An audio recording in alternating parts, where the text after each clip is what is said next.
తెలంగాణ రాష్ట్రంలో దళితులు గిరిజనుల కొరకు బెస్ట్ అవైలబుల్ స్కూల్స్ పేరుతోటి ఈరోజు ఈ తెలంగాణలో ఉన్నటువంటి కార్పొరేటు ప్రైవేట్ స్కూల్స్లో కాలేజీల్లో అట్టడుగు వర్గాల ప్రజల యొక్క పిల్లలకి చదువు చెప్పించడం కోసం గతంలో ప్రభుత్వం నిర్ణయం చేయటం జరిగింది.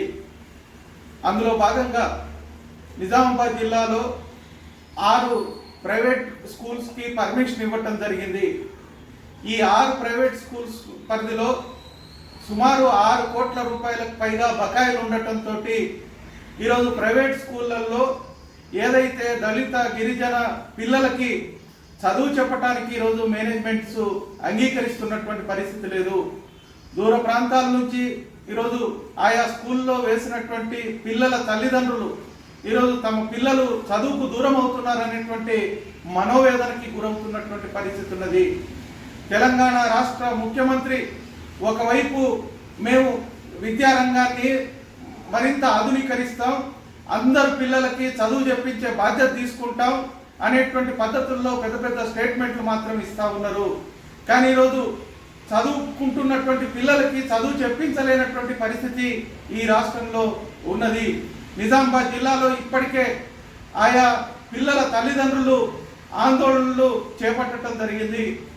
ఆందోళనలు చేపట్టి 15 రోజులు అవుతున్నప్పటికీ ఇప్పటికీ వాళ్ళ యొక్క ఫీజుల్ని రియంబర్స్మెంట్ చేయకపోవడంతో పిల్లలు ఇంటికే పరిమితం అవుతున్నటువంటి పరిస్థితులు ఉన్నాయి.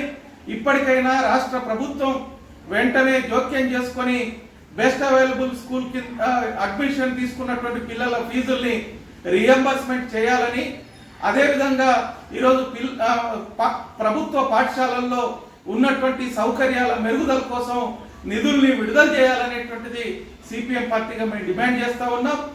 ఈ పిల్లలు చదువుకు దూరం అయితే రాబోయే కాలంలో ఈ ప్రభుత్వం చెప్పేటువంటి మాటలకి వాస్తవ పరిస్థితులకి పూర్తి భిన్నంగా ఉండేటువంటి పరిస్థితి ఉన్నది. పిల్లలకి చదువు చెప్పించాల్సినటువంటి బాధ్యత ఈరోజు ప్రభుత్వం మీద ఉన్నది అనేటువంటిది మేము డిమాండ్ చేస్తూ ఉన్నాం.